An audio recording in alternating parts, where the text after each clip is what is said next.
Right, Kev, that's me. I've started the stream. We are live. We're live. We just need to double check everything's okay in the world of YouTube. The last stream I did, it wasn't working. As far as it kept dropping frames and all that, it was in the world of YouTube. So where do I find the live stream in your channel then, so I can see it? It's probably easy. Do you want me to just watch it up yet? That's probably the best way to do it. It's open on my screen anyway, so I've got WhatsApp. Right, I'll do it. I'll send it in WhatsApp. Right, here we go. So guys, as you can see, we're just setting things up here, everything, just to make sure everything's okay before we get going. But I'm here with my friend Kevin Rooney, not the boxer, Kevin Rooney. What was he? Was he Mike Tyson's trainer, wasn't he, Kevin Rooney? It was. So, hi Toast. And you see the comments? Have you got that on your phone? I'm just trying to get it up. Hey, yep. Alright, get it on mute. Sorry, it's kind of confusing because I've got two screens on here. I've got it in the corner of my screen. So, okay. Kevin Rooney was rather famously Mike Tyson's original trainer. Yeah. So if you Google Kevin Rooney, that's basically all you get. Yeah. Hi Toast, the other Kev. Yep, we've got two Kevs here. It could get confusing. I'm the other Kev. Well, you're older actually, so I don't know. Maybe I'm the other Kev. You're a little bit older than me. Yeah. So as you can see from the name of the stream, we're going to be talking about smartphones in this live stream, and there's a hell of a lot of phones to kind of go through. That seems to be a kind of active period of the year. See, between like April, May, and June, this is where most of the phones will.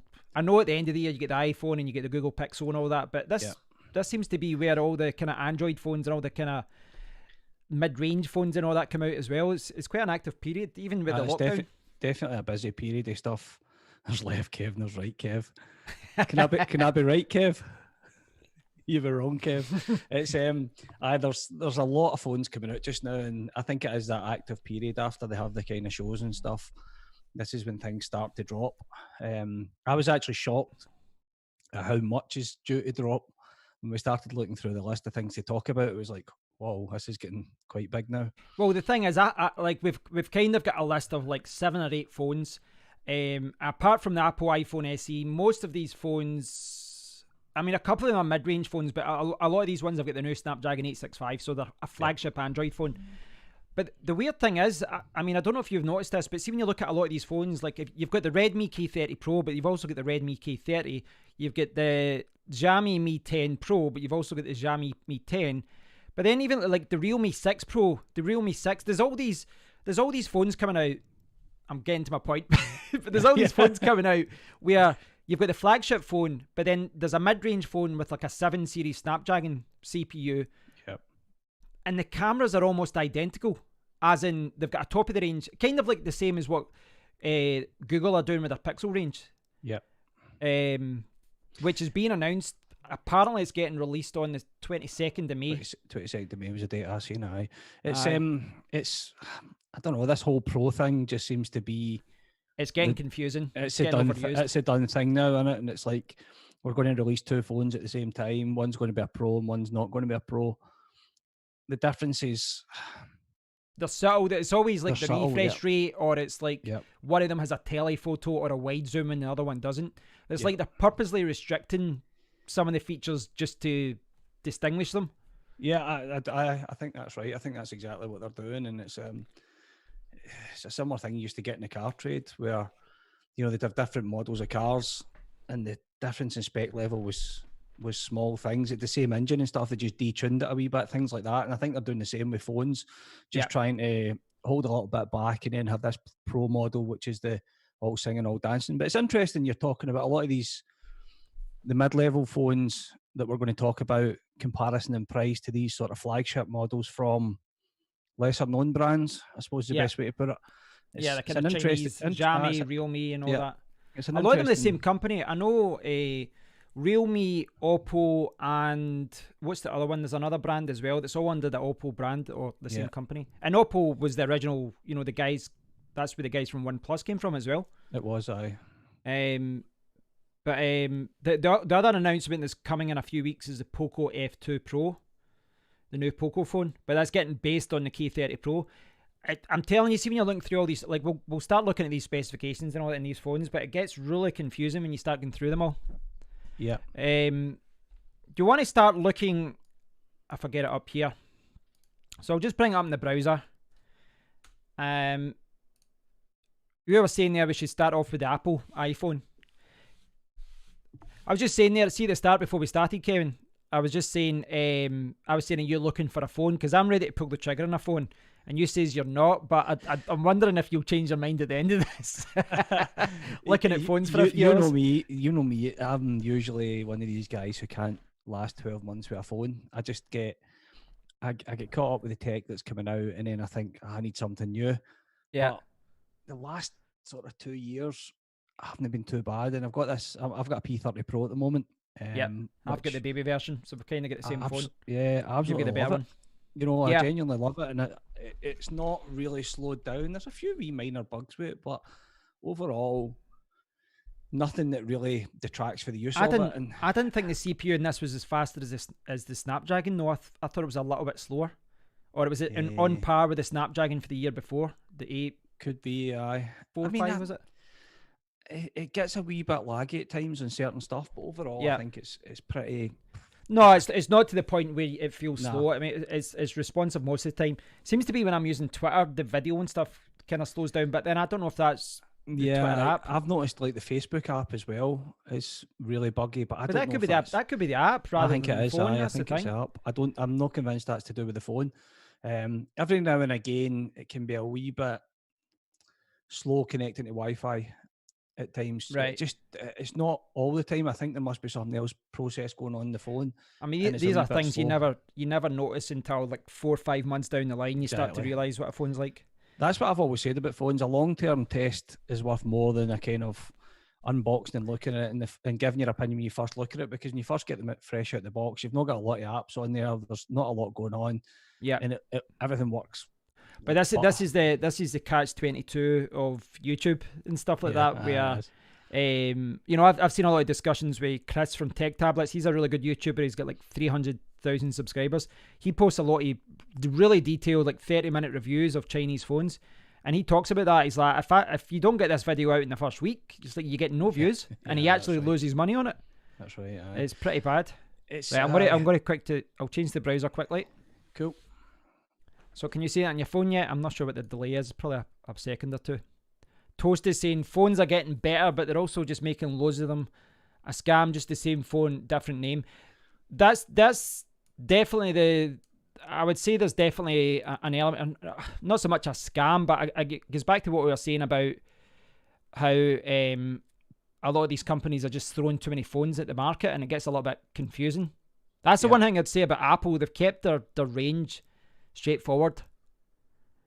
You know, they don't really have any kind of overcomplicated setup. I think that's one of the things where sort of you've got to give Apple a lot of there's no delay left, Kev, you're fine. Right. You've got to give Apple a bit of credit in that respect, that they have kept it simple. They've stuck to what they do well. Overall, I should probably just point out I've got 2 phones because my work give me a phone, but the data and stuff that they give me on the phone contract is, I think it's 1 gig or something like that, and the amount of traveling and stuff I use way more than that. So I'm a bit of a phone geek, and I don't want to be stuck with the same phone all the time. So what iPhone is it you've got? So it's an iPhone 7. I actually was looking at that. I couldn't remember if it was a 7 or an 8. It's not the most up to date. I think they're actually due to get renewed. So what's June. That's 3 years old now. Is that correct? Yeah. So what they tend to do, because I think there's about 100 phones in the company. So what they tend to do is take last year's model where they get the best deal on it. Yeah. So I am still regularly using an iPhone daily, basically. So I'm not using the most up-to-date iPhone, but I'm still using iOS and the updates. Well, you've still got the latest version of iOS, though, haven't you? Yeah, that's it. So exactly. So I'm more familiar with it, and I think there's 2 ways to look at it with Apple. One, they're good at what they do. They keep it simple. If you're an iPhone user, everything's familiar, and it's always familiar.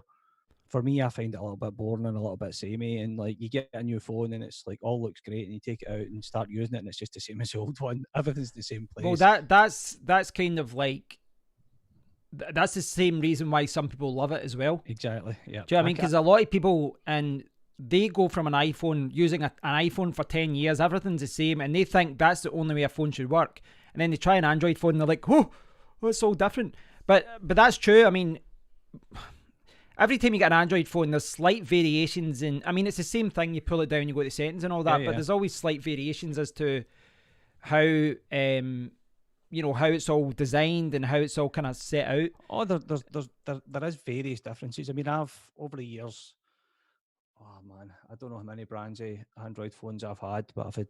Well, you had OnePlus for a few years. You got a couple of those, didn't you? I was on OnePlus for a few years. I was in HTC for a few years. I was the M8, M10. I had that as well. I had the HTC M8 as well. Maybe I had M7, M8, and then I went away for it, the M9. I've had 2 OnePluses. I've had HTC. I've had Sony. I've had a few Samsungs. What else have I had? Samsung have got a ton of phones in the market because they've got everything from £10, $10 kind of cheap ass phones that you throw away to right to the. Like I actually saw the Samsung Galaxy Note 10 Plus, and it was like a refurbished model for like $550, and I was looking at it, I was like, that is a nice phone. I mean, it's like close to a year old now, like 10 months old, but it still looks like it could outperform a lot of the best phones in the market. See, the thing with the Note is I really liked the Note. It was kind of at the start of the phablet thing. It was a Note 4 I had, 3 or 4. Aye. I think it was a 4. Those original ones were huge because I did 3 massive. For a week, and then I returned it because they sent me a version that was locked. Well, I got the HTC M8. Genuinely, I'm really careful with my phones. I dropped my Note twice. I had to get it repaired. And the first time, it had a flip cover.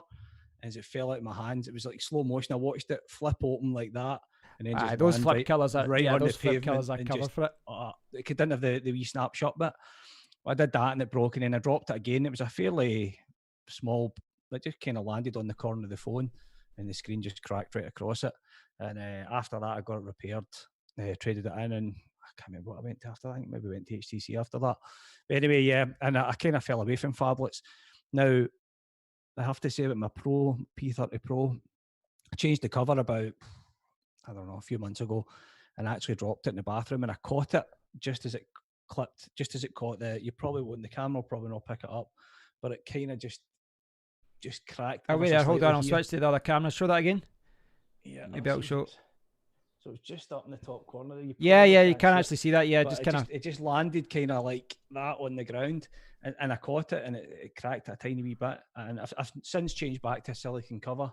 But yeah, that's the way I always normally do. I normally just get simple covers. I seen this cover that looked smart, and I bought it, and I was like, still quite slippy, and that's what ended up happening. But yeah, that's the same one I have. Toast, the same phone. I take it you mean? It could be the same phone. Yeah, so I it was so frustrating, but it's the first. I've only ever dropped 3 phones and cracked them in my life. Twice was the Note, and then this one, but that was my own fault for using the wrong cover. Or the iPhone 7. Yeah.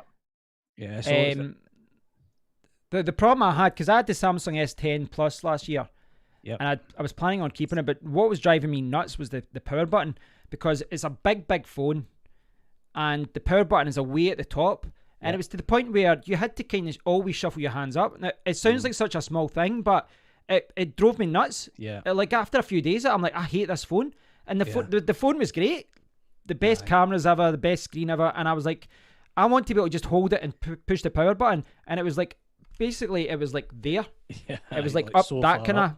And it was like you'd have to shuffle up every time. Yeah, I know what you mean. So it's the thing with Samsung, and I should really try one again, because their new S20 and S20 Ultra and all that, they look fantastic. I know, they're not it does cheap. Look fantastic. And my kind of history with Samsung is a wee bit.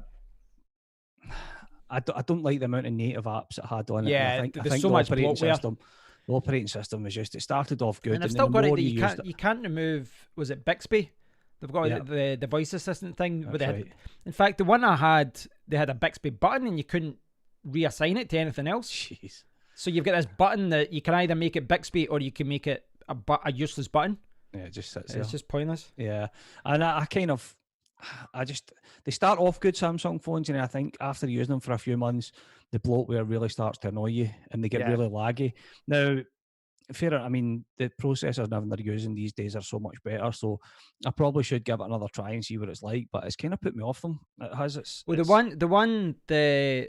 I remember because I felt the same way about it is snappier now because I had the Note 3, as I said very briefly, but it had, I think at the time, the HTC M8 had 2 gigabytes of RAM, and the Samsung Note 3, I think, had 3 gigabytes of RAM, so 50% more RAM, but there was 1.3 gigabytes of RAM being used up in all their apps. Yeah. And actually, the HTC M8 had more free memory, available memory than the Samsung, despite having 1 gigabyte less. Yeah, I'll bring up this iPhone again. I'm curious to hear your opinion on this, because we've not really spoke about this. I've did a video or two talking about the iPhone SE, but I'd like to hear your opinion on this. It's an interesting move from Apple because I think, funnily enough, my mate Jamie, I was talking to him yesterday and he's actually ordered one. Now, Right. he's still on an iPhone 6, I think he's on. So he does keep his phones for a long time and he's just decided to upgrade. Now, when you look at it from the outside, it's a lot of old technology. It's, the screen from the iPhone 8. There's not a lot of new stuff in it, but well, the CPU is the same as the iPhone 11. Yeah, with the new CPU in it, apparently it makes a huge difference to the way the phone works. Even the camera, they say the camera now, if you go with the reviews on it, the camera is actually really, really impressive. And it's only, it seems to be a low light. The camera seems to be struggling. For whatever reason, they've taken out the night mode. Yeah. Because I've seen a lot of articles talking about this is where Google could actually steal a lot of the customers with the Pixel 4a. Mm-hmm. Because the thing is, you need that CPU in order to power those cameras. Really, you need a good CPU. But right. I also think at a certain point it's wasted. I'm at the point where mid-range CPUs I think are snappy enough and they're responsive enough. So it's not like it's a big selling point as it was years ago. It's becoming less of a, I do agree with that. I think if you went back maybe 4 years ago, the difference between a mid-range CPU and a high-end was massive. That there was such a huge gap there.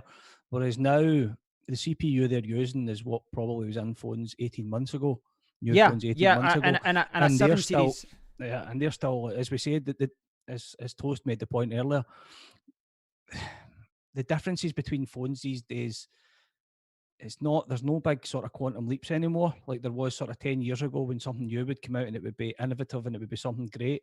Yeah, it's all sort of tiny wee improvements they make. Now, don't be wrong, in day-to-day use, these little improvements, they can make a difference to the everyday use of it, but the phone, if you pick up a phone that's 2 years old, it's not terrible anymore. It's not like the operating system, it struggles to use operating system or anything like that. I mean, they're still slick, they're still good. I think that the articles I saw about the mid-range, I think this is where Snapdragon, was it Qualcomm, whatever you call them? Yep. This is where they've really made a jump in performance. They're mid-range CPUs now. They've got like a 7 series Snapdragon, which are more battery efficient than the flagship ones. But I think this, like a mid-range 7 series Snapdragon now, is just as powerful as their flagship Snapdragon 845 was 2 years ago. So you're essentially buying a more efficient version of the flagship from 2 years ago. But I think if you got that CPU or an 845, it'd still be snappy, it'd still be quick. And the interesting thing, one of the big things for me now with a phone is battery life. I mean, I would. That's what put me off getting the SE, because I was tempted to get it, but it's the battery life that's really put me off. It looks bad, and iPhone batteries are not great at the best of times anyway. And I think they deteriorate pretty fast in terms of when the new operating systems come out. I don't know if it's more heavy on the battery or something, but you notice within 8 months of having an iPhone that the battery starts to get worse. And mine's just doing a funny thing just now. Actually, it's weird when it charges. You plug it into charge, and sometimes it'll charge up, sometimes it doesn't, and then sometimes you put it. Is that the charging point? Is that? I don't know. It's a work phone, so it's a hassle. I work from home. I don't work in the office. Our office is based in England, so I would have to wait till I was in the office, take it down, and they would send it back to the people, and it would just be a hassle. So I haven't really bothered. But sometimes you plug it in, and it can take like 3 hours to charge. Yeah, it should be charging. Nah, it shouldn't be taking that long. 5 minutes or something normally, because I never let it get completely empty. So I don't know what's up with it, but the battery life of it's horrific. And the move to the P30 Pro I could not believe the battery on it, and then the way it charges is just insane. Yeah. Like you put Well, the that's charger in and it the just goes. the some of the phones that I've got listed to look at. I mean, I basically had the Realme 6 Pro, or sorry, the Realme X50 Pro. I had it in the cart the other night, and I was like, right, I'm just going to order it. And then at the same time, I had 3 tabs open about the Google Pixel and all that. I was like, you know what, I'm going to wait just a week just to see what's in the market. But that's got a 65 watt charging, 65 watts, which that laptop is 45 watts. I know, it's crazy. What is the P30 Pro? Is it like 30 watts or something? I think it's 30, yeah. I think it is 30 watts. And I think the Apple phones were 15. I was looking, like, I'll just quickly jump over here. I was trying not to be too obvious here, but I was trying to search for a battery test there. This is a battery test with SE, but I've seen a couple of videos about this that maybe show a little bit better than this article. This has just got too many ads. But the one that I saw showed you the iPhone SE going down to 0% when the OnePlus 8 was still at like 55, 60%, which is crazy. Which, like, as in the battery's completely dead. And the iPhone XR didn't come off too well in some of these battery tests either, in the iPhone 11. Yeah. But, I mean, you can see they're 445. That's the Galaxy S10e. That's from last year. That's a phone from last year. They're not even doing a test here compared to new phones, but, well, there's the S20. I mean, the S20 Ultra 912, that's about half. Yeah. It's... Did you see how small the battery actually is? On the SE? On the SE. Yeah. They don't tell you on the website because they tell you on hours and stuff, but it's got 1,821 milliamps. That's crazy. It is. It's so bad. Well, most Android phones are 4,000 plus. There it's here. Yeah. Non-removable lithium-ion, 1,821. Yeah. Fast charging, 18 watts. 18 watts. Like, someone did point out, someone left a comment in my video, because I was talking about this in another video, and someone did point out that, like, my concern was in 2 years' time, the battery in this will be completely decimated, or a year even.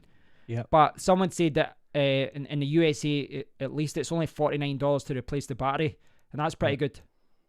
Yeah, I mean, there is certain things when I looked at the iPhone, and I made a comment to you on Twitter yesterday that there's nothing that would make me buy the iPhone SE, and I still stand by that, but there is some things that are interesting about it.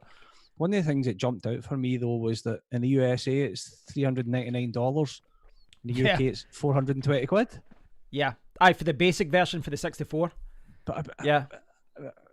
It's just it's baffling. Is dollars worth less than pounds these days? Is it that bad? No, I know. It's crazy. I mean, what is the current exchange rate actually? I think from a marketing point of view as well. So what is it here? 419? 419. What a crazy price point. For me, if you make that 399, I mean, for everybody that's in the 300s when they're looking at that phone, you make it 419. Yeah, there's obviously reasons for it, tax or whatever, but it's so basically they're getting it 399 and we're paying 513, 514 kind of. So 510. I think we're about 135 or something like that at the moment. That's the euros or US dollar. Yeah, that's a big difference. Huge in price. Difference. It's a huge difference. It's a big difference in price. I don't understand the reasons for it. I mean, that phone should really have been about an equivalent should have been probably about 330 quid, something like that. Yeah, to be equivalent to the 399.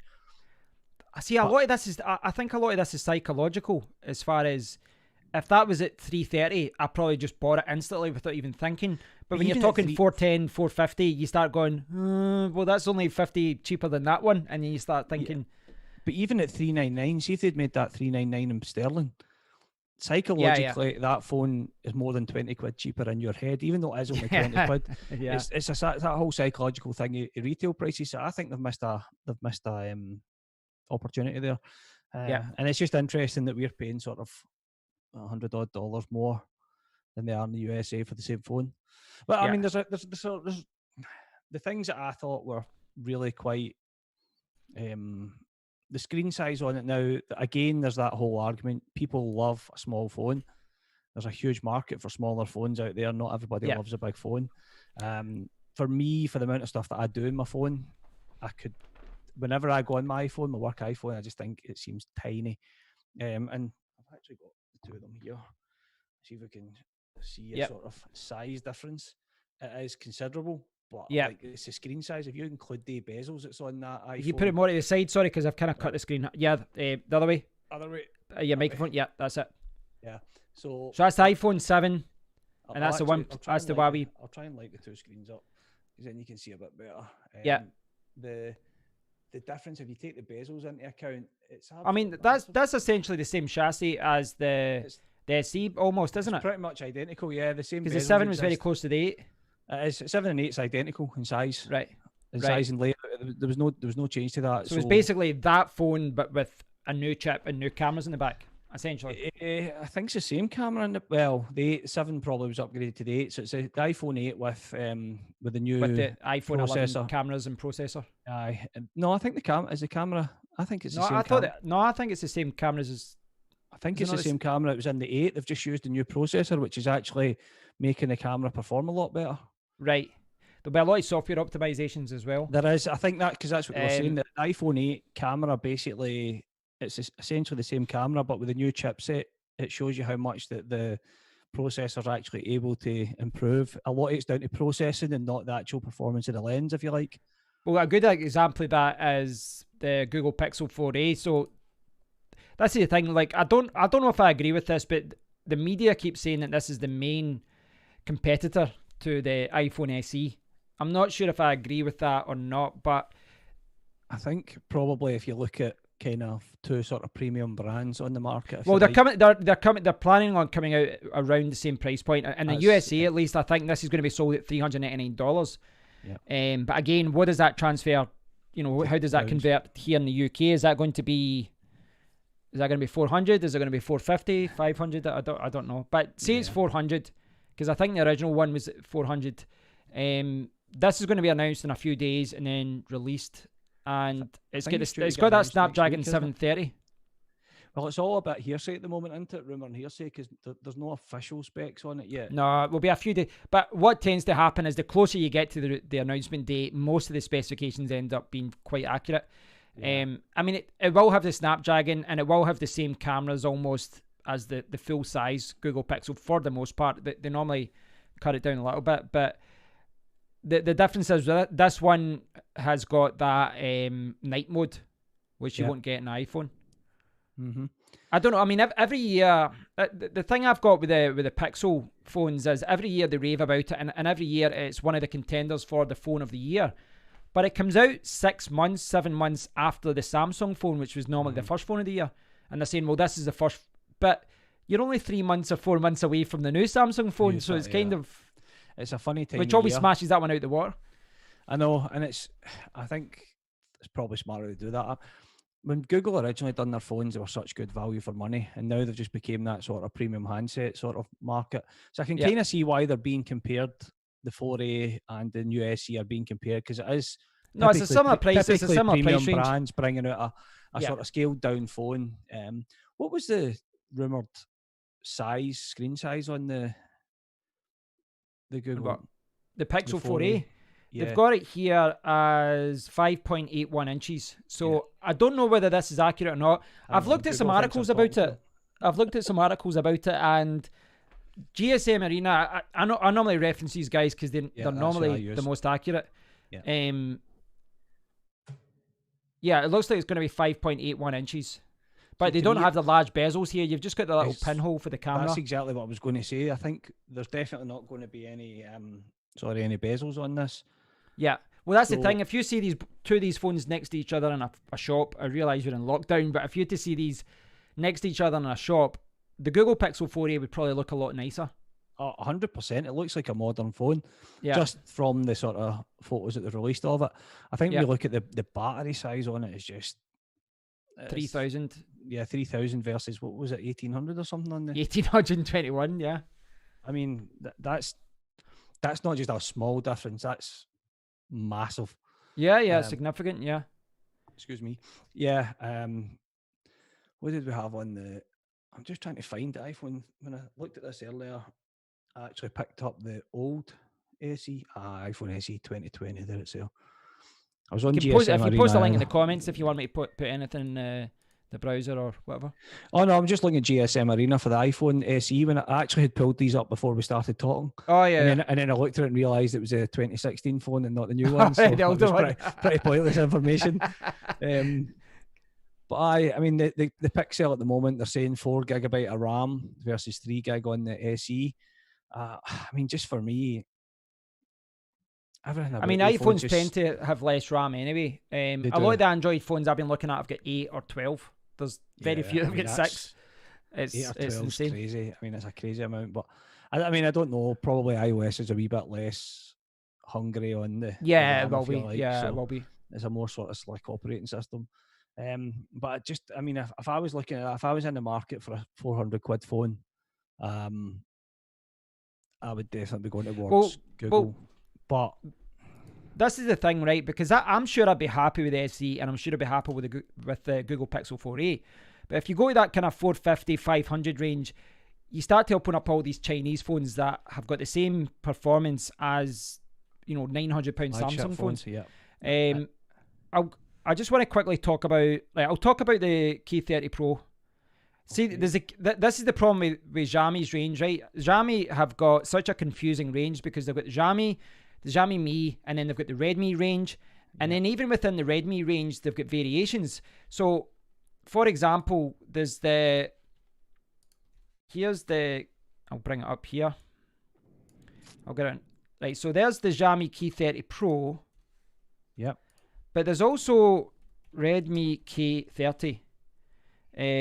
So look, if you look at it here, there's a Xiaomi Redmi K30, there's a K30 5G, there's a K30i 5G, there's a K30 Pro, and then there's a K30 Pro Zoom. This is all the K30.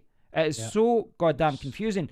And the new Poco phone from Xiaomi, which is another brand from Xiaomi, that's going to be a rebranded K30 Pro. But then you've also got the Xiaomi Mi range as well. They've got about 6, 7, 8 variations of the same, it's like 3 or 4 different variations of a flagship, and then there's like 4 or 5 variations of the mid-range phones. It gets so confusing. Even as someone who checks these specs all the time, do you know what I mean? Do you think that's to do with our domestic market or something? Well, some of these are being geared towards India, some are being geared towards China. Yeah. The reason why I've not went for a Redmi K30 yet is because all the ones I've seen so far do not have a global ROM. They've got they've got the Chinese ROM that's been flashed with Google Play, which means that it's not going to work with certain Google apps like Google Pay and things like that. There are services that will flash them for you when they sell it to you. They'll flash it with a global ROM.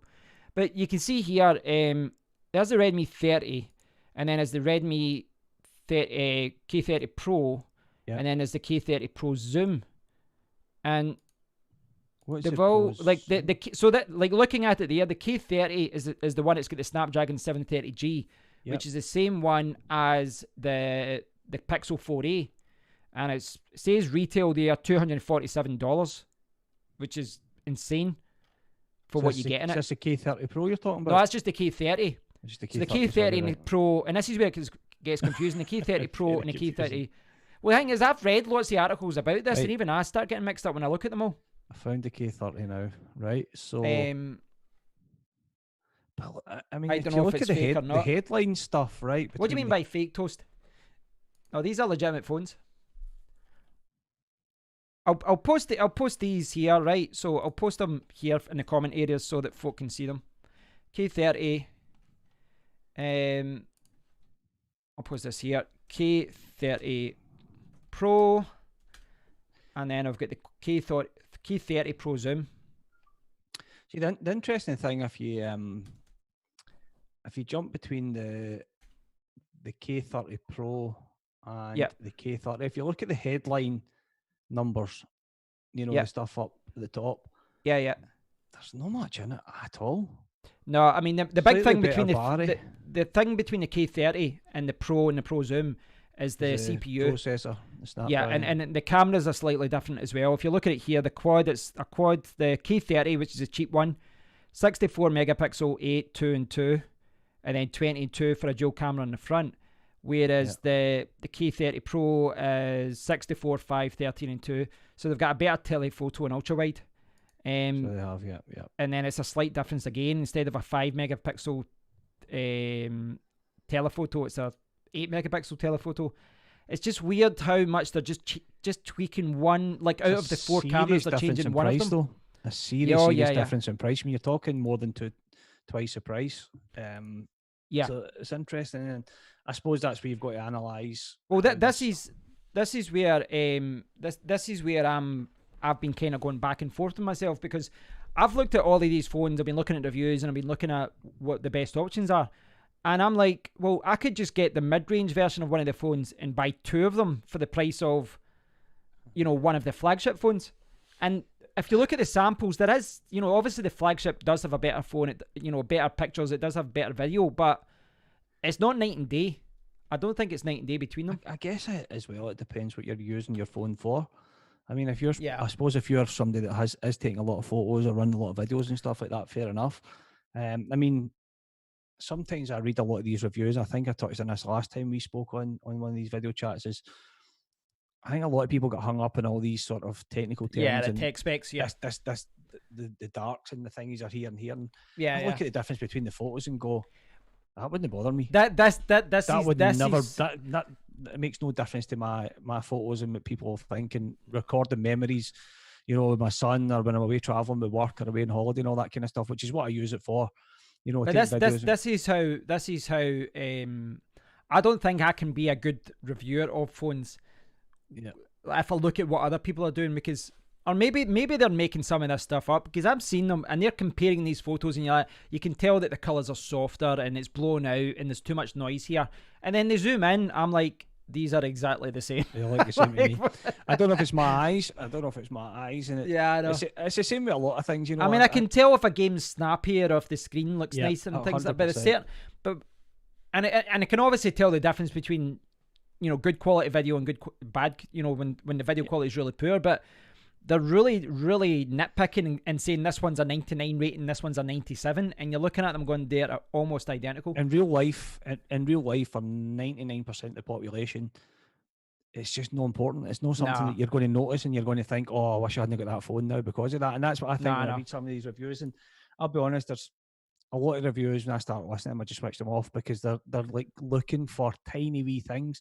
And there's also a bit of bias in there. Everybody's got their favourite things. I mean, I'm a terrible person to talk to about Apple because I don't really like Apple. I've got to admit, it all goes back to my first ever iPod. I got my first ever iPod and started using iTunes and hated it. It was so complicated. I hated iTunes. It was so complicated and so overly unnecessarily complicated to try and stop people copying music. And it didn't support drag and drop. That's what annoyed me, which I had been using for 10 years at that point. Exactly. It was the least user-friendly thing in the world. So, hey, flood of sins. Hey, flood of sins. I had to read that twice there. But yeah, it's I'm not negative. I don't dislike Apple as such, but I don't buy many of their products ever since that. It kind of soured me off them a wee bit. So I'm kind of always. They've done away with iTunes now, haven't they? Aye, they have. You don't really need to use it now. But I mean, one of the things from where we've been talking about today, right? If you're looking at a phone around the 400 quid mark, and you bring in the Xiaomi Redmi K30 Pro, and you're going, well, for the same sort of price as the iPhone SE, you are getting a ton, more for your money, a lot more. Then I look at that, right, and then you bring up the K30, and I go, holy shit, for half the price of both of the price of both of the phones. And that's quite impressive. If you look at the reviews, they're very positive. I want to, if you can see the browser now, I'm going to jump over to the Realme website, right? So I want to show you the phone that I nearly bought the other day. Toast. I've got an MX Master and an MX Master 2S mouse. If you're wondering about that, you was asking about that. Right. So jump over to this is a Realme. This wee wireless one. I'm just in case you were interested. So this is the Realme brand, and they're under the same kind of brand as Oppo, but Oppo's kind of been positioned as the premium brand now. But Realme have got a really good setup for Europe. They're targeting Europe with the Realme brand.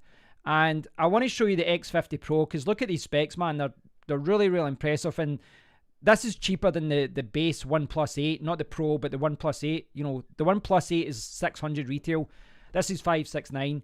Now, it's got 5G. You can get it in green or red. And stick a link up, Kev. Yep, yeah, that's a good shout, actually. Wonder if he's going to make some toast. Yep, yeah, I toasted to make some toast. Right, so this is the one I nearly bought the other day, and it says pre-order. It's basically been released in a day or two. There are some people that have got it earlier in different regions, obviously. But it's got a Snapdragon 865. It's got 65 watt charging, super DAT charge, 100% charge in 35 minutes. It's got DDR5R RAM and UFS 3.0 storage, which is much faster. 90 hertz screen, a 90 hertz super AMOLED full screen, Dolby stereo speakers, 64 megapixel quad camera, and a 32 megapixel dual selfie camera at the front. It's insane, the specs for the money. I'm not saying this is a cheap phone either. How much was it? 569. In for it's 700 if you want the 256 gigabyte model. Like if I can, I've got 128. Nah, I don't need that. I think, and you get free headphones as well. You can get a 12 gigabyte RAM. A very good looking phone. Yeah, it is. So this is the one I might end up getting, guys. This is the one that's probably the one that's leading right now, and the one I'm very close to just ordering today. 5G, I can't even get 5G on Virgin, but I just like the idea of having 5G there for future. I mean, be 5G ready in case it does actually come out. Yeah, once it drops. 65 watt super dark charging. That is just like when I first got my my P30 Pro. I remember putting the charger on. I was just looking at the numbers flying up, and I was thinking, this is crazy. I mean, that's more than twice the power. Yeah. Oh, it's insane. There's really, the front really cameras. So this is another thing where the problem I have is, like, I really like the selfie camera because I use the selfie camera more for video and photos than I do the back camera. And whenever they talk about cameras, they only talk about the back camera, and then they just briefly mention the selfie camera. It's like but here they've got, and here they've got a 32 megapixel and an 8 megapixel camera at the front. And I like that ultra wide thing because I've got it in the Huawei P30, and it is really good to get the wide shot in. Yep, it's good. So your dual front, I mean, that's.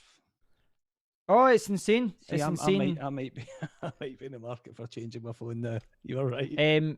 I'll quickly go through the specs again. So you get green or red. You can get it up to 12 gigabytes and 12. I think 12 gigabytes of memory is just overkill. But the 90 hertz display, I think what I've been seeing with these phones, Kevin, is that when there's like a 90 hertz or a 120 hertz display, you can actually save battery if you want and display at 60 hertz. Yeah, that's an option. Makes sense. So the battery life might be affected, but 4,200 milliamp battery. I'm digging. I don't think there's not a headphone jack. Color. Really digging that moss green color. I think that looks. Yeah, amazing. I was the same. I was the one. I thought the red was a little cool bit as well. I thought the red was maybe just a little bit too. I don't know. I thought the green looked a little nicer. It is rust. The green's less offensive. But unless you put that horrible yellow cover like you did to your beautifully what Kevin's referring to is the fact that I took this lovely greeny blue Aurora. It's called. Aurora, and I put it in a yellow cover. I don't know what was playing there. Right. The reason I wanted to show you that, Kevin, is to go back to our original discussion, right? And I'm going to show you the Realme 6 Pro, right? So I'll bring up the link here.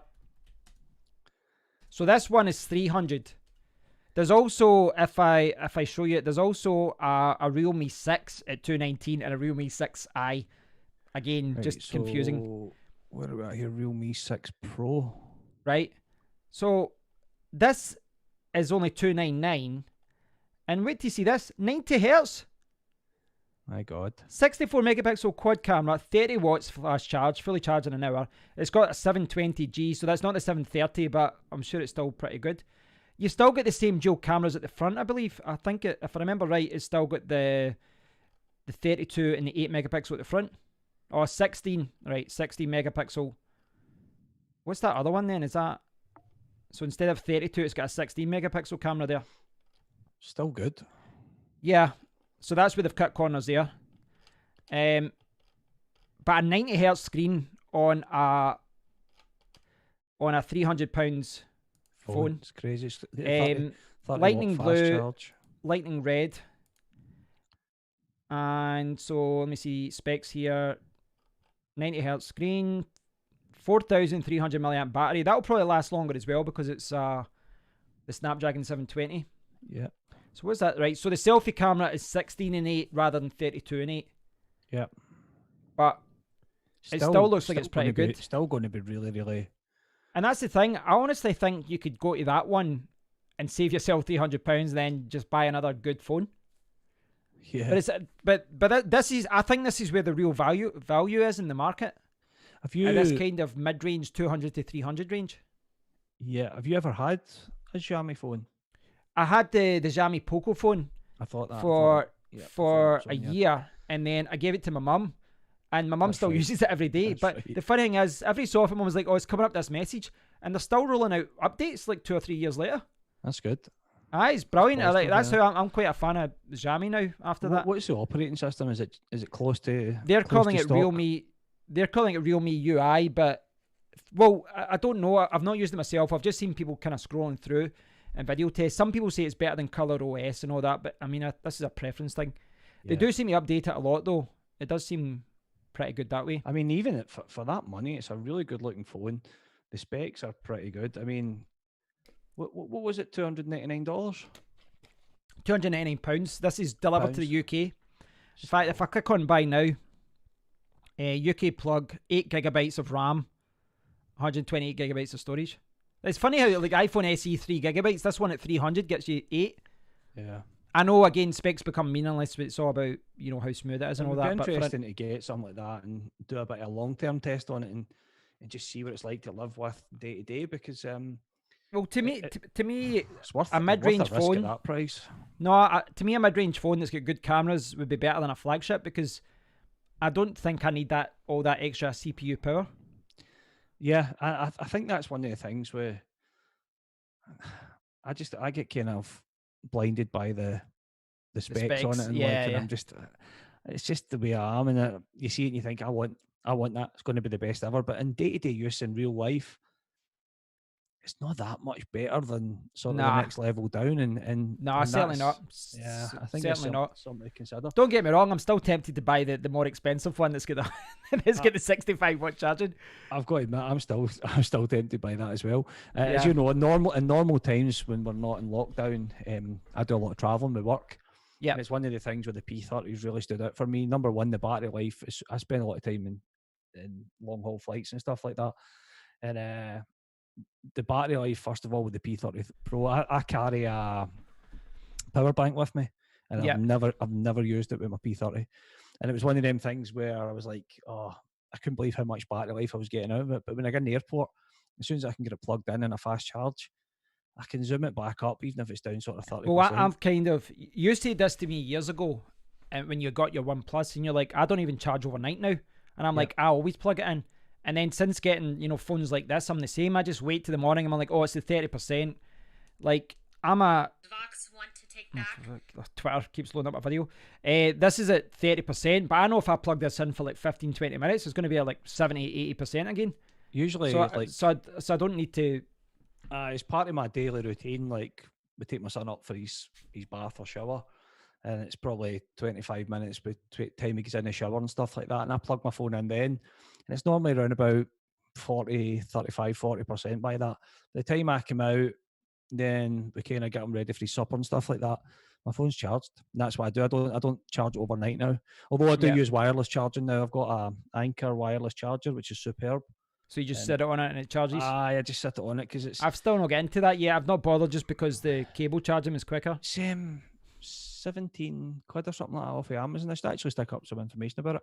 It's brilliant, because it was one of them things where sometimes I would come out and somebody text me, I'd unplug my phone to look at it, and I was plugging it back in. I thought, I'm doing an awful lot of, I don't want to wear out the socket. Well, that's the one thing. Wireless charging would be good. It's fast. The wireless, it's not as fast as plugged in, but it's fast. But if you just if I had something on the desk here, I could sit and charge it here. So it's maybe something. And the one I got is, hang on, I'll see if I can find a quick link for it, and I'll find it up. But I'm quite a fan of Anker as a brand. Yeah, I've got a few Anker speakers. I've got Anker, Soundcore, these things, AirPods, I suppose you would call them, although they're not Apple, whatever. Oh, sorry, I was looking at me there. What was it? Sorry, they're like the little AirPods. Oh, right. Yeah.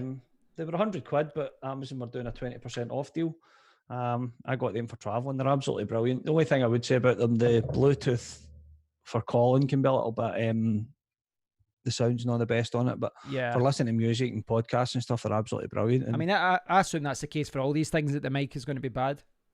Yeah. Toast did make toast. Welcome back. Well done, Toast.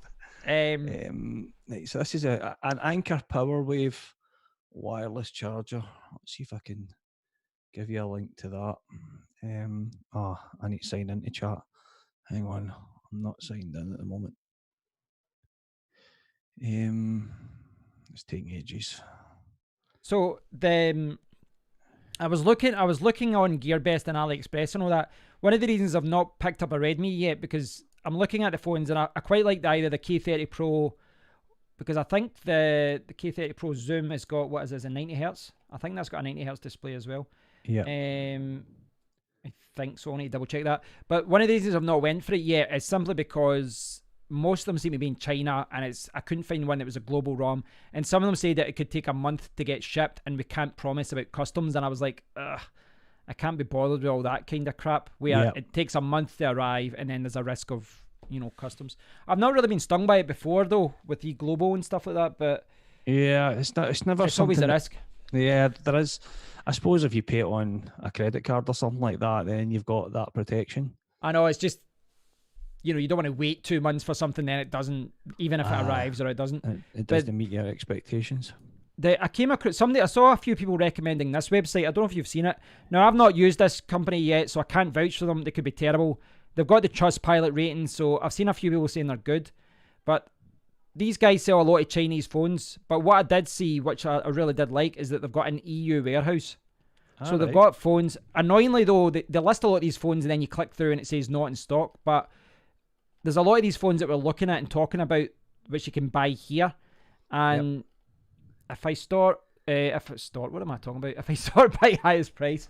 So here's some of the phones I was talking about. So this is the Xiaomi Mi 10 Pro. This is really well regarded as well. And again, same company behind the Redmi range. You've got the Xiaomi Mi 10 Pro, the Xiaomi Mi 10. But the Mi 10 Pro is regarded as one of the best phones in the market now as well. Yeah. 90 hertz, 8 gigabytes of RAM, 256 gigabytes of storage. This one, 108 megapixel camera on the back. It's just insane. It's no longer in stock.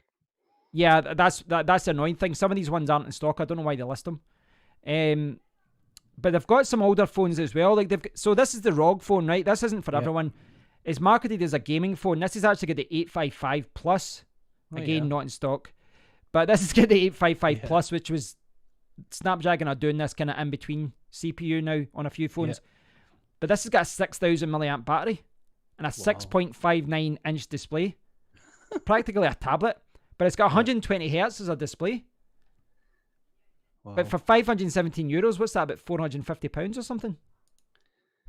Yeah, about that? Yeah, a wee bit more maybe. I don't know what the exchange rate is just now. I could actually But check that. There's a few of these phones that are listed in the European warehouse. There's a couple of them, and you can see they've got tablets and stuff as well. But there was a couple of phones that I looked at that were available here that you might want to check out as well. There's the Realme 5 Pro. But some of these you're still better buying locally. Some of them maybe you're better buying from China. China. 450 at the moment. That was a good guess. It was a good guess.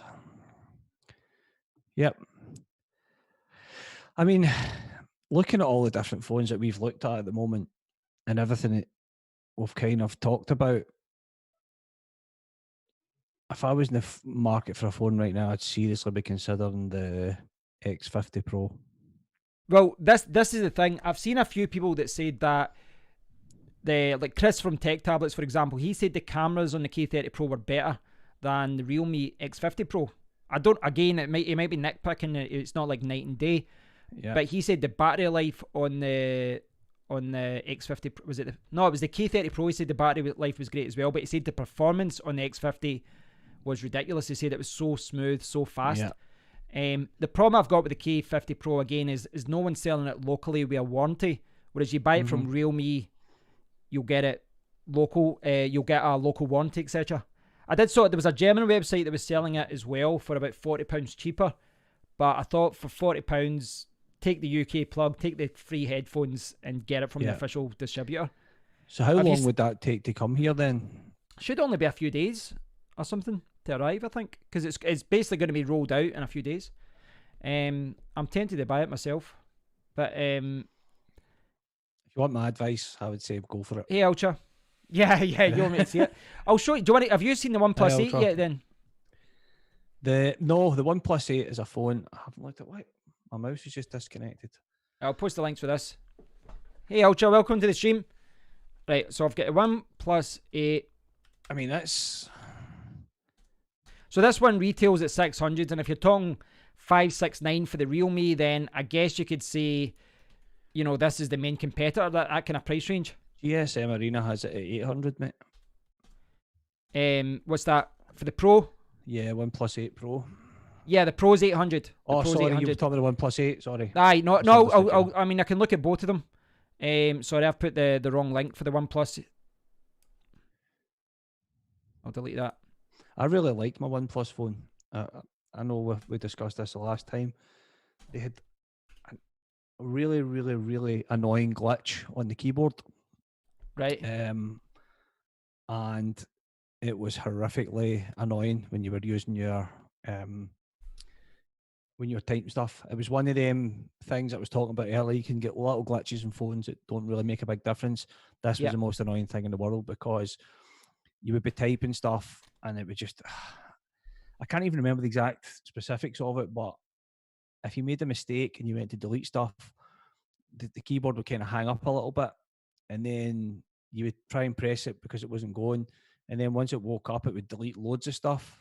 Ah, right. I've had that a few times. It was so annoying. And yeah, I had it on the... What did I have? The 4T, and then I jumped to the 6T, was it? 6...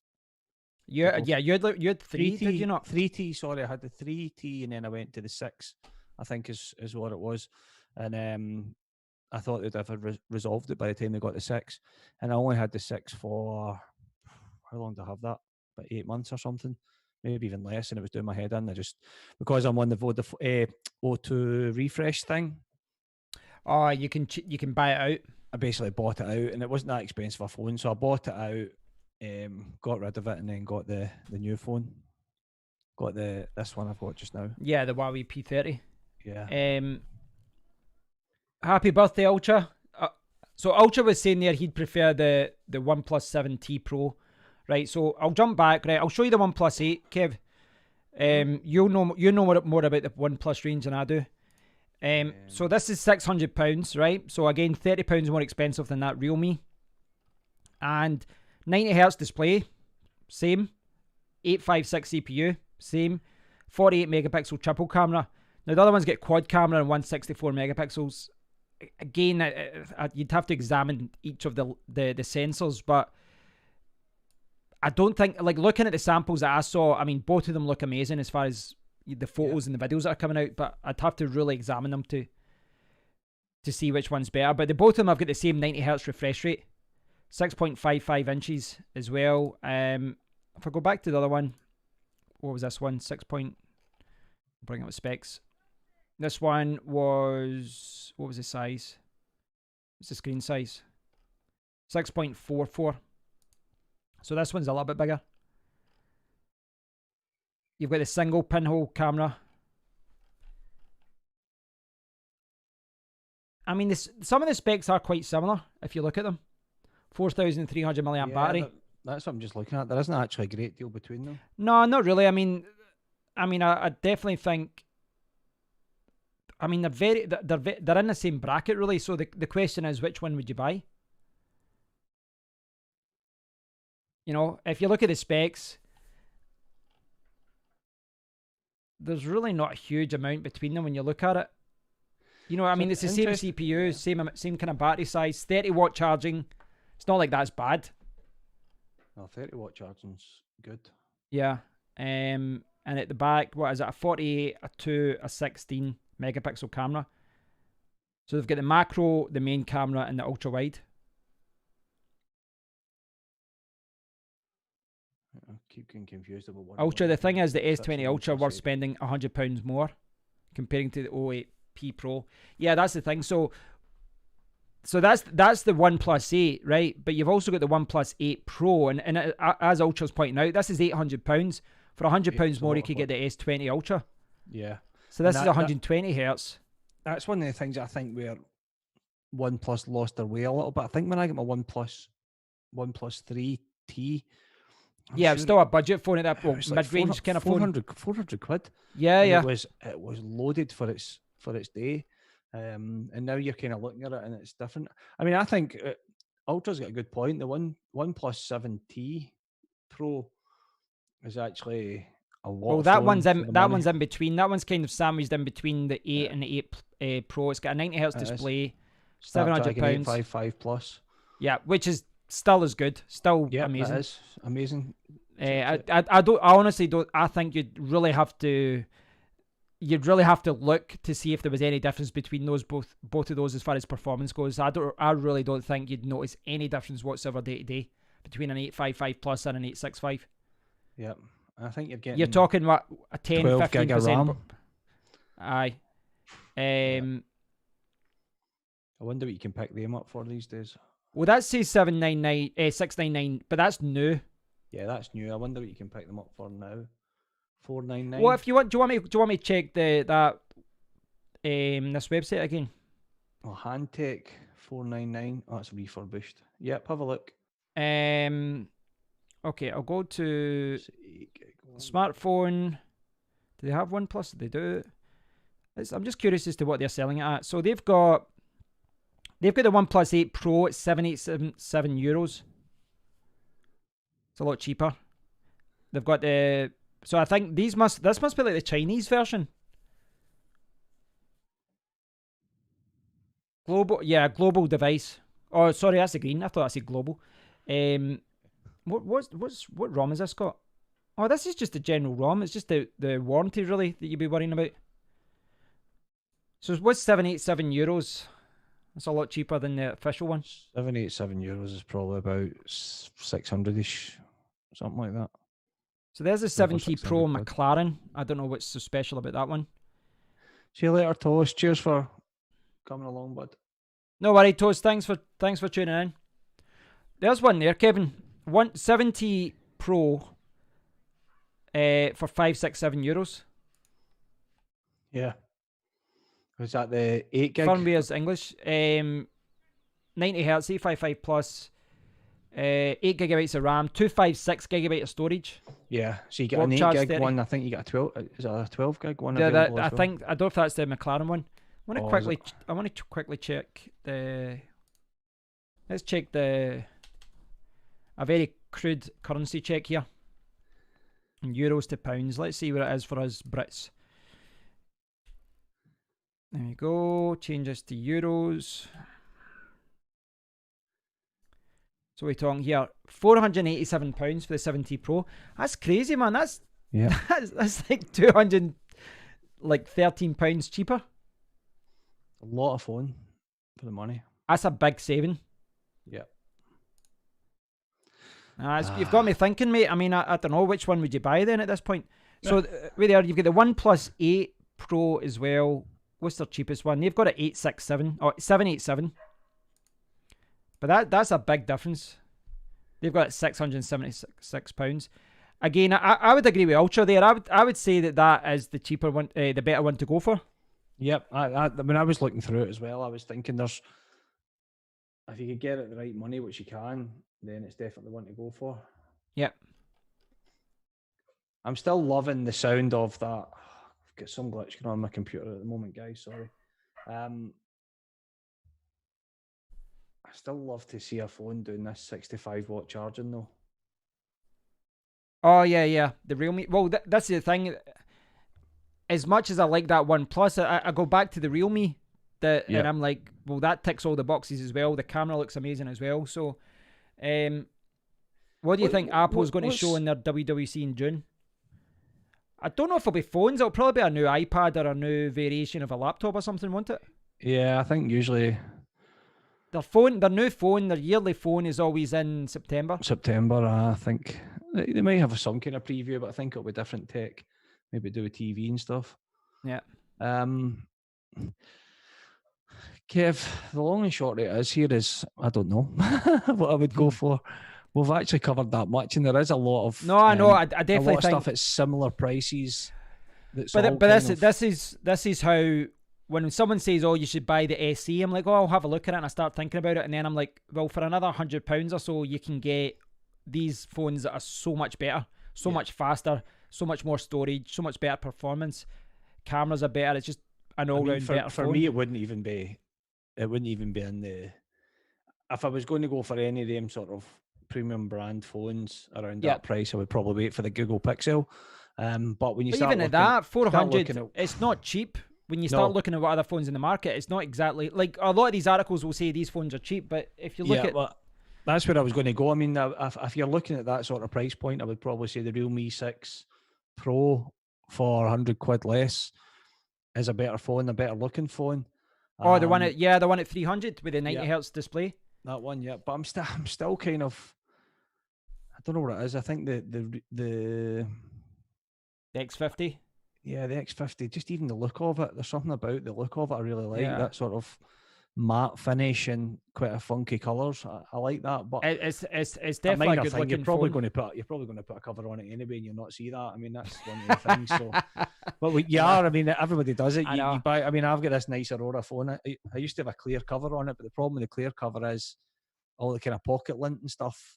Yeah, you can see it in it, and it looks terrible. So I've actually got mine covered with a black case now, so I can't really slag you too much. So that shouldn't be sort of high in your real reasons for Ultra. I think the Pixel 4a is due to launch the 22nd. Yeah, 22nd of May is what the rumours are. All the information is due to come out next week, I believe, and it'll. But we're also within the next few days we're going to get an announcement of the Pocophone F2, which is the K30 Pro. The main difference, though, from what I've read, the main difference between the Pocophone F2 and the K30 Pro is that it will just be 4G. It won't be 5G. Yeah. Which I don't think is a problem in 2020. Next year it could be a problem if most carriers are then rolling out 5G. Yeah, I mean, I'm not. The P40 Pro is the best smartphone, but no Google services. Yeah, what's your thoughts on that, Kev? Sorry. Do you know, I haven't actually looked at it. You said to me last week about the P40 Pro, and it's a phone I've been trying not to look at in case I want to buy one, but it's the reviews are amazing. It's just a Google thing. That's the thing that makes me worried about taking one. I mean, I'm getting all the updates just now for my phone. There's not been any problems. Yeah. I reckon there'll be a way around about it, the same as you can do on a Fire HD. You can sideload Play Store and still download stuff. I think there'll be a workaround like that will come out, but it would put me off spending all that money on a phone. I mean, I think.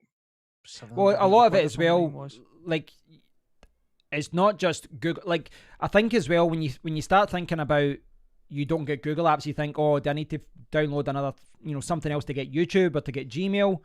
Yeah. And you can use their native app that plugs into Gmail and things like that, but it's like you need to go to their store to download the Facebook app. You need to go down to their store to download the WhatsApp app. Like, everything, it's not just just transfer as usual as you do with Android. You have to plug yourself into a different ecosystem. And it's not just that. What's worrying me is if I then start loving the P40 Pro, and I love it, in a year's time, if I change the phone, I'm going to, do you know what I mean? I can't just copy and paste to the next phone. I can't just do the restore in Android. You have to start from fresh. So, not that should be a deal breaker, but I mean, I use the YouTube app, I use the Gmail app, I use the Google Docs app, and I start thinking, it's just too much hassle. And it's not even a big hassle. It's just, it does put you off. Yeah, it does. I mean, it's definitely one of them things. Hopefully it'll get resolved at some point, and because it is a real shame, because the phones are absolutely fantastic. I think the build quality is superb on them. Oh, I've been really happy with it. And my battery life is amazing, and yours will be better. Still. Yeah, my battery life, I mean, I've not noticed any noticeable drop off in the battery performance, and I've had mines. I actually got my 12-month letter in from O2 the other day. They sent you a letter after 12 months saying you want to upgrade. Yeah. So I think it came in February there. So I've had it more than a year now. And I've not noticed any drop off. As I say, there's a couple of little glitches on it, but there's not a phone out there I've ever had that doesn't have glitches. There's a couple of apps, the same like iPhones as well. People tell you iPhones, they just work. They have glitches just the same.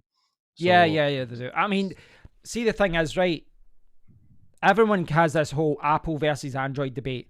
I think 10 years ago, it was a good argument. You could say that Apple was better than Android and all that, but they've both copied each other for 10 years. And we're now at the point where both of the systems are good. Both of the platforms are good. For years it was like Apple didn't let you create folders, but now they do. And it's I don't. There's not a huge amount of difference between them, really. It's just about different ways of tweaking settings and things like that. Yeah, I think the user experience on Android's more easier to work with, and the notifications are better and that kind of stuff. Yeah. The widget side of it's a lot better that you don't get on Apple. But if you're somebody that's not really into your phones and stuff, like my mum, for instance, or my dad, they've got older iPhones, it's perfect. It's plug and play, it's simple, everything's easy to use. I think from that point of view, it wins. But I think the other side is, do you want to use apps that Apple won't allow you to use as well? And I think there's that side of it with Android, with it being open source, it's a little bit better. But overall, Yeah. I mean, as you say, it's much a muchness these days. No, I mean, I know I can switch between any of them. I don't think there's any problem. Ultra's saying you can get a 5G phone from CEX for under 300. 300 quid, yeah. Yeah, but you want your own phone, the one you use every day, to be 5G as well. You don't want a separate phone for 5G. Yeah. I don't think the 5G at the moment for me isn't a deal breaker. It's not. No, it's not. It's not until it's widespread, rolled out, and at the everybody's moment, got it, and it's cost effective to be part of it in terms of your contract. Then well, I don't. Well, this is the thing, because I looked into this, right? So I've got Virgin Mobile on my phone. Yeah. Virgin Mobile, they actually piggyback on EE, so they're the EE carrier. That's right. But they don't have 5G yet. EE does, but they've not given the contract to Virgin yet, so Virgin don't offer it. But I looked at EE and I thought, well, my contract expired several months ago. I can change if I want. I've just got a month-to-month SIM. But they are actually distinguishing between their plans as well. They're pricing their 5G plans at like twice the price as the 4G plans. Yeah. So even if I decide to get 5G, I would have to pay twice as much for my monthly contract for something that would be a nice bonus every now and then. I don't know. I mean, I reckon I'm happy to wait a year or even 2 years if it comes to it. 5G will become the standard that will replace 4G, and at that point, Apple's phones will be 5Gs, Google's phones will be 5. They will all be 5G. It'll be standard. That's pretty much my line of thinking as well. It's a nice bonus, and I do like the idea of having it, but it's not a big selling point. I'm not going to pay extra for it. I mean, it's going to have to be widespread, and even at the moment, I mean, 4G is fast. Yeah. So 4G is fast. It's available most places these days. I got a good 4G signal here. It's not really in my line of thinking. I mean, if I was going to upgrade my phone, and I knew that 5G was going to be a big thing and going to be widespread and available on my contract and all that kind of thing, in the next 6 months, then it would be in my line of thinking. I think it's going to take a bit longer before that's the case. I stick with O2 because I'm on a friends and family deal with O2. One of my friends works there. So I get a pretty sweet discount. Well, down the line, it could be good. For example, you go to a lot of conferences, don't you? You go to a lot of conventions, and you can imagine if they've got 5G in the city where the convention is, and you can get 1 gigabyte downloads and uploads and stuff like that. That's going to be insane. I mean, the whole 4G thing, the contract I'm on with O2 now, I can't. The UAE is probably the only place I can think of where I've had to pay for access to data on my phone. I've got a contract now. I go to New Zealand, I go to Australia, America, Canada. It's all included. You can use your allowance. Yeah, it's all included in my contract now. For me, I had to upgrade to I think I've got a 30 gig data plan for that. But my old data plan, because of the friends and family deal I'm on, I get 50% off my data plan. Yeah. Or 50% off my airtime, if you like, part of the contract.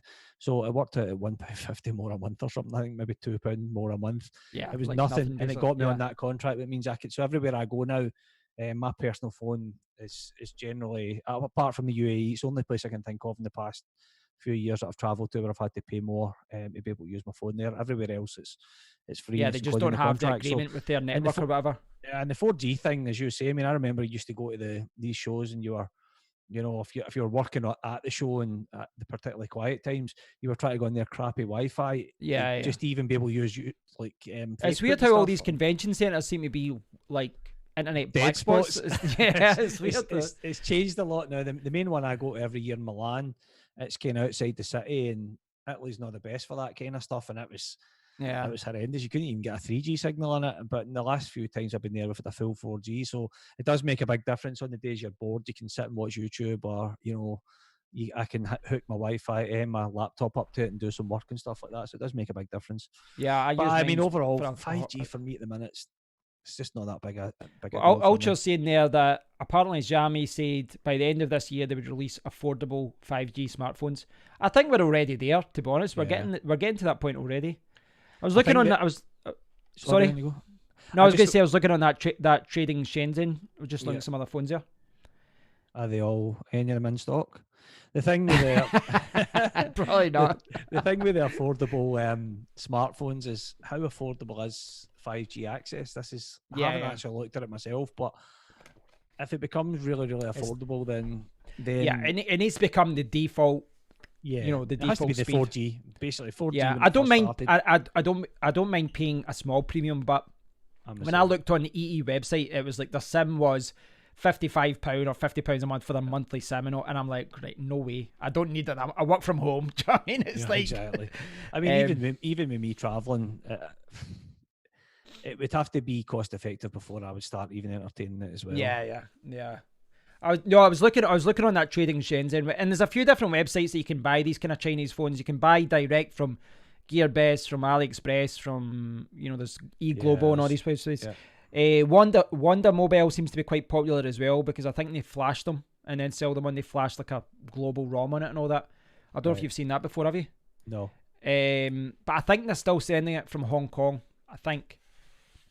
Cool. I think they are, but this is another company that a lot of people rave about. You can see they're posting about Trustpilot, and they're pricing it in pounds there. But they've got the OnePlus 8 Pro, but it's a Chinese version flashed OS. Again, like this is the thing. Some of these phones will probably be at a good price. Some of them might not be as cheap, and maybe you're as better. Maybe you're as well just going to the official seller. Yeah, probably. But there are some bargains there. When I was looking at the trading Shenzhen there, the one they've got is today's deal is the Honor 9X. Now Honor's the cheap brand of Huawei, really, isn't it? It's like they use the Kirin CPU. So this one, I think it's more of a mid-range phone. Kirin 810, 8GB of RAM, 256GB of storage, 48, 8 and 2 megapixel triple camera with a 4000 milliamp battery for €277. Yeah, it's a lot for the money. Yeah, it is. And again, No a Google couple of Play years Store. ago, you go back 3-4 years ago, this wouldn't have got you anything. Again, you've got this problem now where this doesn't have the Google Play Store. This is why I wouldn't buy this one. But we're at the point now all these mid-range phones are really, really attractive. They are. And they are really, really attractive. And yeah, I mean, I'm still gravitating towards the best ones. It's weird, but I don't know. Like, I'm trying to sell it to myself, and I'm like, well, if I save £300 there, I could use that £300 to buy a tablet, or I start mentally spending the money on something else, despite the fact I don't have the money for any of it. I know it's funny. I kind of get down that line of thinking as well, and then I get kind of bamboozled by the headline stats and stuff like that, and I think, screw it, I'm just going to get the best phone I can get. Yeah, it's just the way I can't help myself, and I don't know. I'm kind of happy at the moment with my P30 Pro. There's nothing that's kind of got to the stage where I'm thinking about changing it. Just now, the camera just absolutely blows my mind. It is phenomenal. Things like that. I mean, you could always look at how much it sells for and stuff. Yeah, I mean, I don't know. I'd need to look at it every time with this O2 refresh when I get to this stage, and I look at changing my phone. I think I've never put more than sort of 40, 50 quid to pay off the balance between. I usually just use I don't like selling phones online because you get so much hassle through people. Well, that's how I don't like selling them. I don't like selling them on like eBay. No problem, Ultra. Thanks for watching. Cheers, Ultra. I don't like selling on eBay because anyone can return anything. I would sell on something like AV forums or even just punt it on CEX or something. Yeah, well, I normally just use it. The last few times O2 have gave you, so when I got my P30 Pro, they gave you £100 bonus voucher for sending it to O2 refresh. So I just did it through them, done it through O2, get the extra £100 bonus, and it actually meant that I broke even on the last phone to get into the P30 Pro, and that's been the case most of the time. By using that, I think most have paid £50 to it to make the changeover, which I don't mind doing if it's a good phone. It's got me out of the old phone with no hassle, no dealing with other people, no worrying about anything. It's all done through O2. They just send you the money or put the money on your account. It's all done quite clean. I've just done it that way the last few times and it's been perfect. So I might look at the P30 Pro, see what they're offering for it. But and take it from Yeah, there. you But should it might be definitely, better you should selling definitely it. look But into it. I really do like it, and it's got this little crack on the screen, which is going to affect the price as well. So I could get that fixed through my bank account, but I don't know. Sometimes you're as well just selling it the way it is. You know what Yeah, I I mean? know. Um, I think I'll probably hang on to it for the time being. My I mouse is want to I want to just go back to that website is just now, right? To go back to the K30 Pro, right? And cool. this is getting really good reviews, right? So look at the deals here. I don't know if you can see. It's kind of hard to show you the ones at the other side there because they're kind of getting hidden with the webcams. But there's a few different options here. You've got the K30 Pro Zoom, 8GB 128 is €517. Yep. Only 537 for another 100, like to go up to 256GB of storage, which €20 is nothing for that. You would pay that, yeah. But they've got the 5G versions as well, not the Zoom version, just the normal K30 Pro. And one of them, the one with only 6GB of RAM, is 417. Yeah, so it is. That's a hell of a deal, by the way, because 6GB of RAM is what I've got, and I think that's more than enough for most apps. Yep. 417. So I think this one says original firmware, English and Chinese. Yeah, you're talking 360 quid. 365 That's quid. a crazy amount of. That's so cheap. Yep. I'm very tempted by that. I'm very tempted by that. I don't think that's a European warehouse, so you'd maybe be. I don't know if you'd maybe be a few weeks for that, but We'll be worth waiting on. It's also interesting that how do you like? Is there an abundance of things like 4,700 battery? Wow. like covers, for instance? What's the pop-up camera? Yeah, Is a bit strange. Well, yeah, it's a motorized camera. The main downside to that, right, is a selfie. That's not an issue because it just pops up, right. The main problem with that is the hello thing, the welcome. Yeah. Like I can just recognize face and it opens up. Yeah. But with that, you're going to have to go zzz, and then you're going to have to use a fingerprint, and the fingerprint sensor is really good when it's on screen. Nah, the Facebook, the facial recognition, is important. Yeah, it works really well. I mean, what would you go for if you had to look for those ones? I don't know. Is the Zoom worth it? Is the Zoom worth an extra €100? Doesn't even have, not that it's. I mean, it doesn't have 5G again. It's not an issue, but yeah, I'll have to look into it. That seems a really good deal. And what was the price of that you could get the X50 Pro for? If you buy from China, it's probably a little bit cheaper, but within Europe, it's 569 for that X50 Pro. It's a bit of a difference. It's a hell of a save. Well, it's just looking at the reviews I've seen. Some people are saying the cameras are better than the K30 Pro, probably because of software more than anything else. But they're saying the cameras, they're probably talking about the back cameras. My guess is the front cameras are a little bit better on the Realme, but simply because you've got that widescreen camera as well. Yeah. But it's hard to argue that a Snapdragon 865 for about £350. I know. Or £400. Crazy money. I know, and this is again, this comes back to why I wouldn't get a Pixel or an iPhone SE right now, because anytime I think about buying it, I then look at these kinds of phones and I'm like, you can get so much more for your money. Yeah. Yeah. I would love to give you an answer to what I would buy, but I think no, it's food for thought. I mean, I think it is food for thought, because I think there's just so much difference and variation there. And do you know what? I don't think you could go wrong with any of the options we're looking at the moment. No, I don't think so. They're all going to do what you need it to do, and they're all going to have the kind of stuff. As we said earlier, it'd be interesting to see what they're like to live with and what the operating system UI is like over a bit of time. But I mean, there's just a lot of these phones have been sold, and if you think in China the amount of them it's been sold, so it clearly works. It's, I mean, the K30 Pro Zoom does look good as well, though. It looks really good. It does. I thought the two that really caught my attention was the K30 Pro and the X50 were the two that I really was kind of taken by. But I guess you've got to weigh up the cost versus what you're getting extra for it, if you like. Yeah. But yeah, it's definitely. There's a lot of good phones coming out, and I think the one that I'm looking at there, the K30 Pro, it is going to be rebranded as a Poco phone, and that might be even cheaper. Like for the real supported version, it might be cheaper. Yeah, I'm just trying.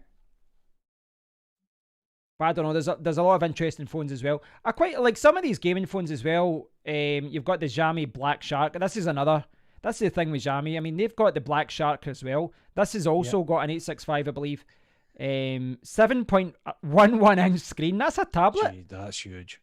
I don't think I could live with that, to be honest. Yeah, that's too big. I mean, even just for everyday use. 65 watt charging. 5,000 milliamp battery. That's insane.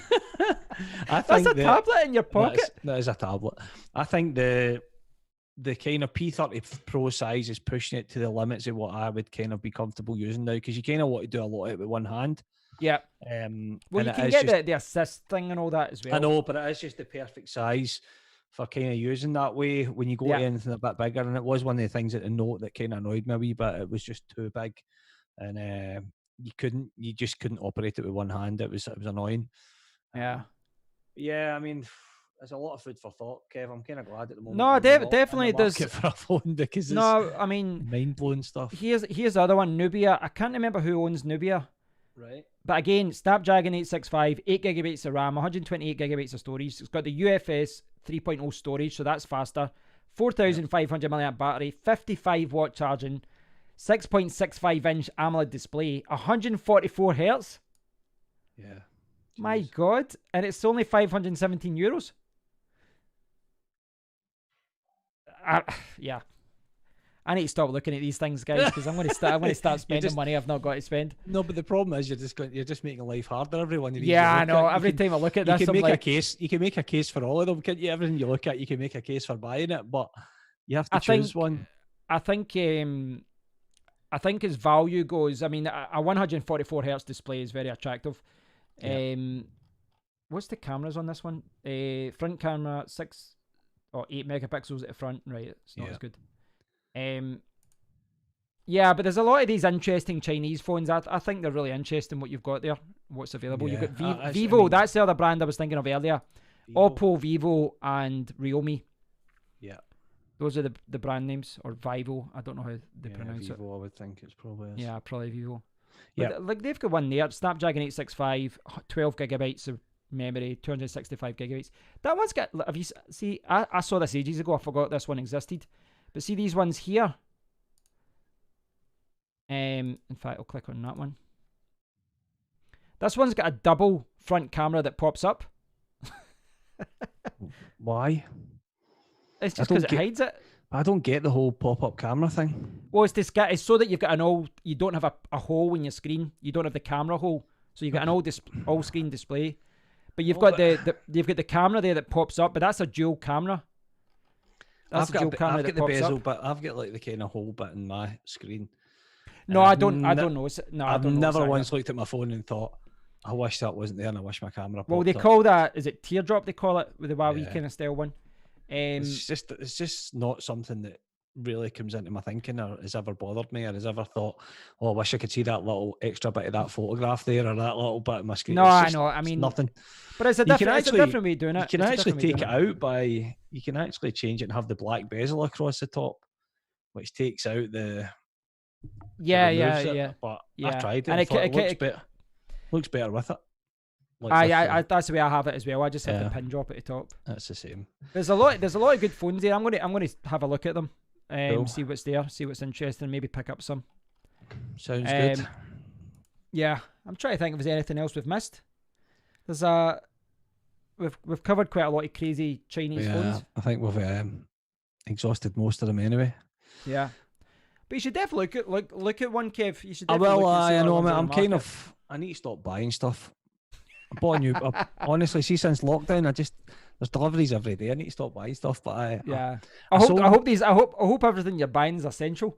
It's all essential. I got a 6-slot USB charger the other day for my day. So one of the reasons I decorated all my office, so because I've been furloughed at the moment, I work from home, so it's given me the opportunity to rip my office apart and tidy it up and all that. I bought mesh Wi-Fi. That was one of the first things I bought. And that's the one thing I need to do. I'm still using the Virgin router. I need to get more a better router. I actually went for the BT one. One of our friends, Malky, recommended it to me, and it's really good. So I got 3 of them. So I've now got them placed around. I've got one in my office here.